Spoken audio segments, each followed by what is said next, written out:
Have you ever wondered how much a human soul can endure before it shatters? Or perhaps more importantly, have you ever wondered what happens when a soul that has been forged in fire finally decides to burn down the house that tried to contain it? This is not just a story about revenge. Revenge is cheap. Revenge is impulsive. This is a story about justice. Cold, calculated, and absolute justice.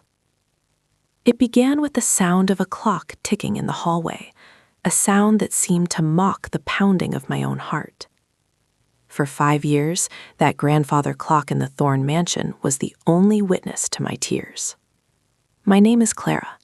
To the world outside the iron gates of this estate, I was nobody. To my mother-in-law, Beatrice Thorne, I was less than nobody.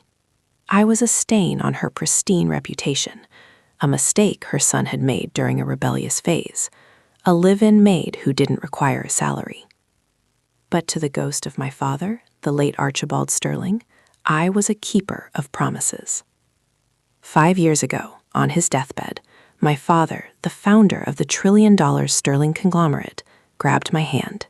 His grip was weak, but his eyes were fierce. He told me that wealth blinds the spirit. He told me that before I could sit on the throne of his empire, before I could wield the power that moves markets and topples governments, I had to understand what it meant to be powerless. I had to live humbly. I had to be invisible. I had to endure the bottom, so I would never despise those who lived there when I reached the top. I promised him 5 years, 5 years of silence, 5 years of humility. I didn't know that promise would lead me into the depths of hell. It was a Tuesday morning when the end began. I was on my knees in the foyer, the cold marble biting into my skin through the thin fabric of the rags Beatrice forced me to wear. The smell of lemon polish was stinging my nose. I was scrubbing a scuff mark, a mark that didn't even exist, but Beatrice insisted she could see it. "Harder, Clara. Good heavens, you're as useless with a rag as you are with a conversation." Beatrice's voice cut through the air. She stood over me, a glass of champagne in hand, despite it being 10 in the morning. She was wearing a silk robe that cost more than most people earned in a year. I didn't look up. Rule number 1, never look her in the eye when she's angry. "Yes, Mother," I whispered. "Don't call me that," she snapped. "It makes me feel old. And frankly, coming from you, it feels like an insult. You are my son's charity case, not my daughter." I scrubbed harder, my knuckles raw. I could hear footsteps approaching. It was Julian, my husband. The man I had fallen in love with at a university library. The man who had once read poetry to me and told me he didn't care about his family's obsession with status. But that Julian was gone. The Julian standing there now was a hollow shell, molded by his mother's ambition and crippled by his own cowardice. "Mother, leave her alone," Julian said, but his voice lacked conviction. It was a tired script he read from, just to clear his conscience. "Oh, hush, Julian," Beatrice waved him off, sipping her drink. "If she wants to eat under this roof, she contributes. We are running a business, not a homeless shelter. Speaking of business, did you secure the meeting?" I paused my scrubbing, just for a fraction of a second. I knew what meeting she was talking about. The Thorne family business, a luxury real estate firm, was hemorrhaging money. They were millions in debt, leveraging assets they didn't own. Their only hope was a partnership with Sterling Industries, my company. "I tried," Julian sighed, loosening his tie. "The Sterling board is impenetrable. The CEO, this invisible CEO that no one has ever seen, they're ghosting us. We have the gala on Saturday. If we don't secure the partnership by then, we lose the house. We lose everything." Beatrice scoffed, kicking the bucket of soapy water near my leg. It splashed onto my apron. "We will not lose. I have organized the most lavish gala this city has ever seen. I invited the entire board of Sterling Industries. They will come. They will see our pedigree, our class, and they will sign. And as for the CEO, Whoever he is, he will be charmed by me. I bit my lips so hard I tasted copper. If only she knew. If only she knew that the person who had rejected her proposals 3 times this week was currently wiping her floor. "Clara," Beatrice barked, noticing my pause. "Did I tell you to stop? And look at this mess you've made with the water.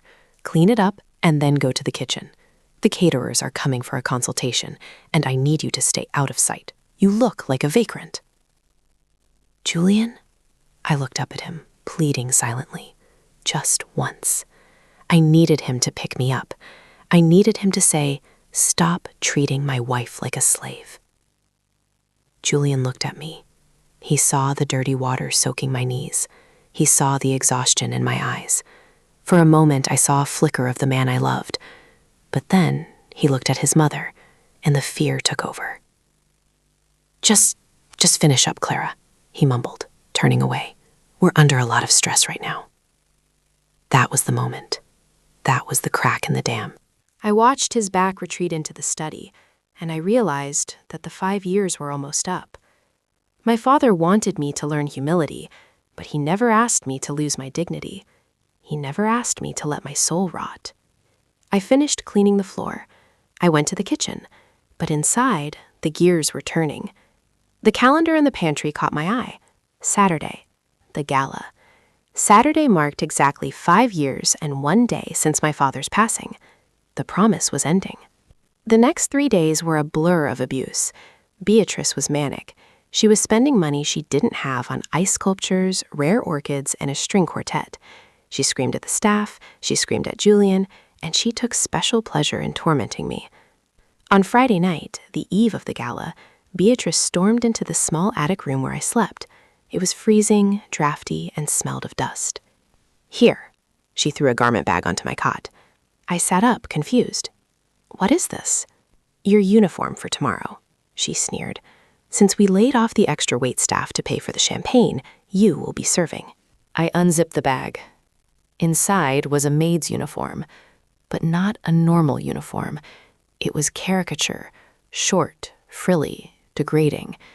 It was a costume meant to humiliate.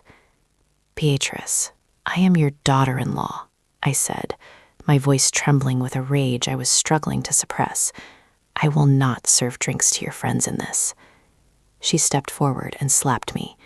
The sound echoed in the small room. My cheek burned, but I didn't flinch. I just stared at her. "You are whatever I say you are," she hissed, her face inches from mine. "You are a leech. You brought nothing into this marriage. No dowry, no connections, no name. You are lucky I don't throw you on the street. You will wear that dress, you will serve the champagne, and you will keep your mouth shut. If you ruin this night for me, if you cost me this deal with Sterling Industries, I will make sure you never see Julian again. I will bury you." She turned and slammed the door. I sat in the dark for a long time. I touched my stinging cheek. Then I reached under the mattress and pulled out a small burner phone I had kept hidden for 5 years. I dialed a number I knew by heart. "This is Clara Sterling," I said into the receiver. My voice was different now. It wasn't the voice of the maid. It was the voice of the CEO. "Initiate Protocol Omega." On the other end, the voice of my father's most trusted advisor, Mr. Henderson, cracked with emotion. "Miss Sterling? Is it really time?" "It's time," I said. "Prepare the motorcade, prepare the press. And Mr. Henderson, bring the blue diamond." The day of the gala arrived. The Thorne mansion was transformed. It was dripping in gold and crystals. Limousines began arriving at sunset, depositing the elite of the city onto the red carpet Beatrice had rolled out. I was in the kitchen, wearing the humiliating uniform. Beatrice had forbidden me from wearing makeup, wanting me to look as plain and servant-like as possible. She wanted the contrast. She wanted to show the world that the Thornes were royalty, and I was the help. I carried a tray of champagne flutes out into the ballroom. The noise was deafening. Laughter, clinking glasses, the swell of violins.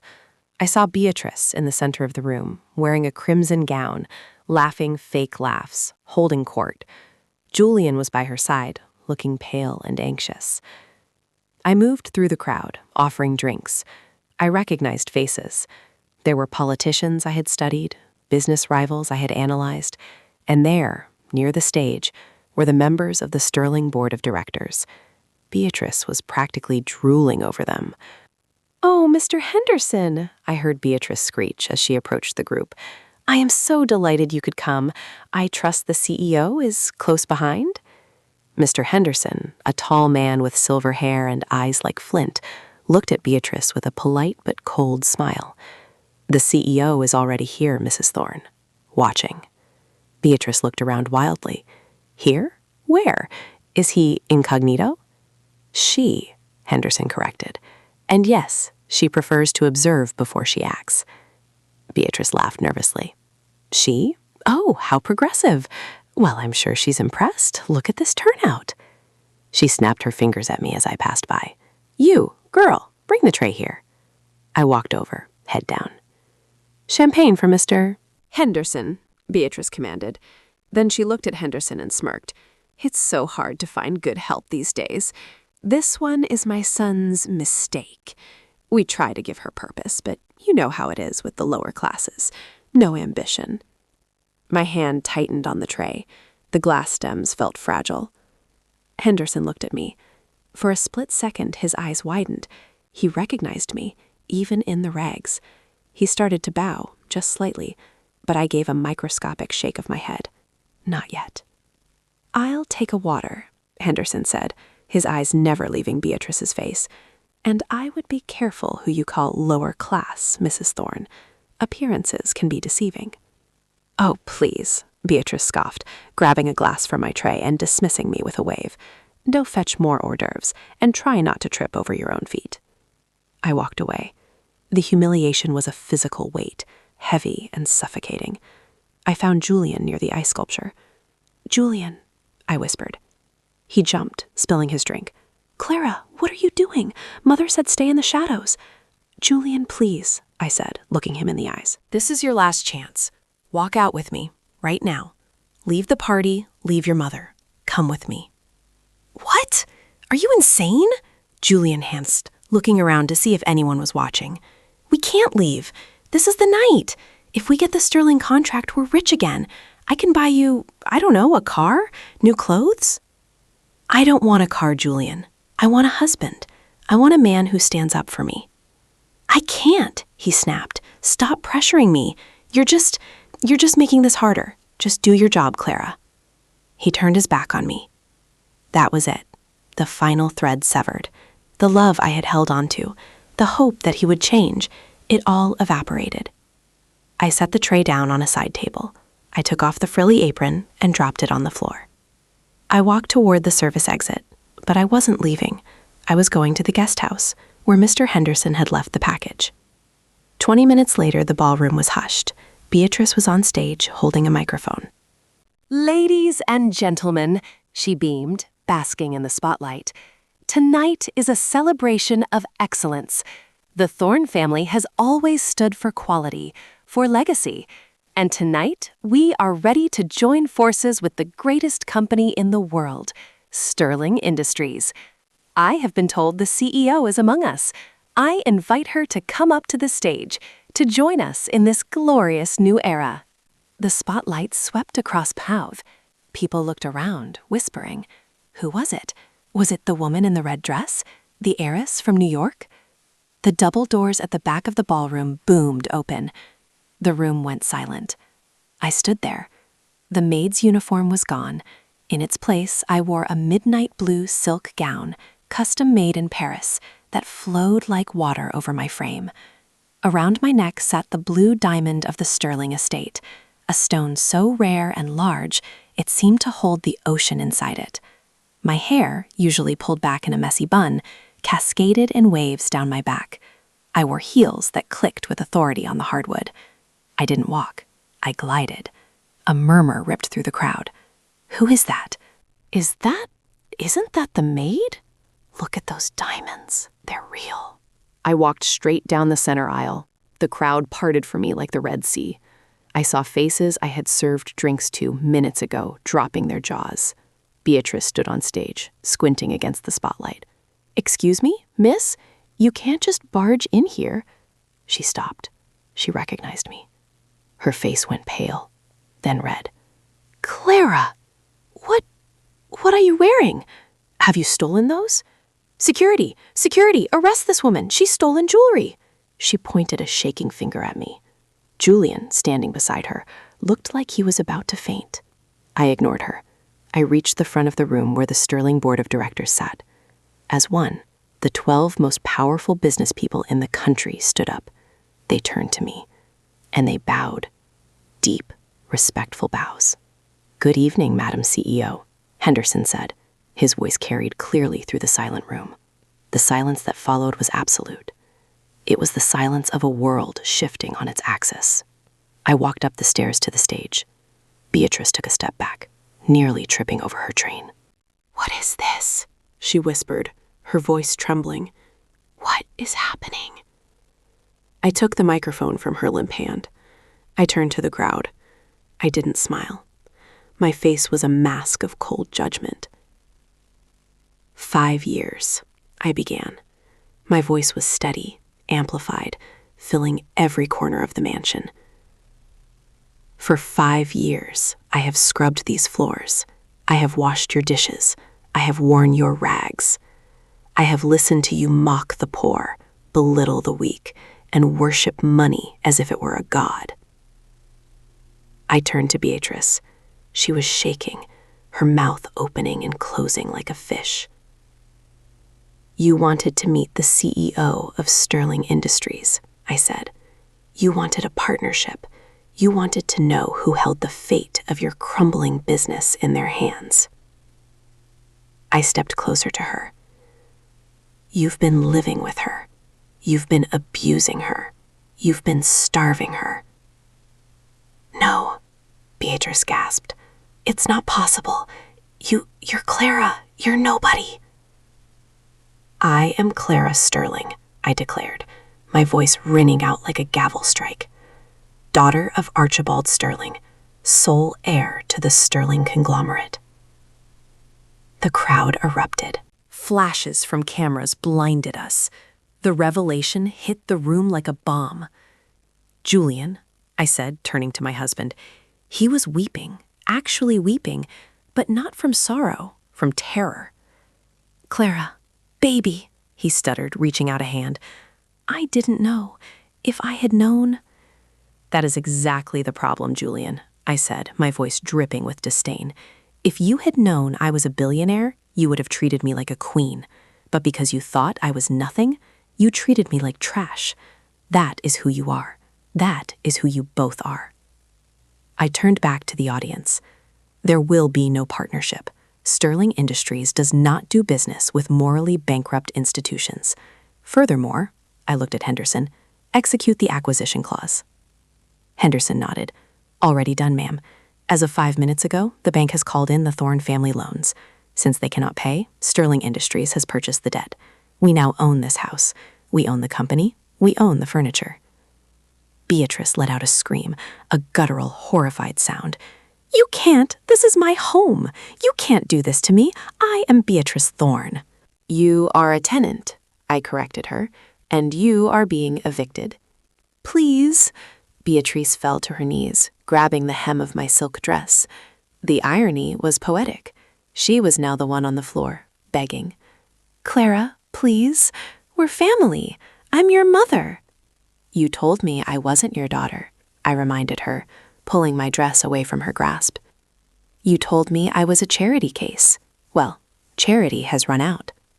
I looked at Julian one last time. "I left divorce papers on the table where you made me eat my dinner scraps. Sign them."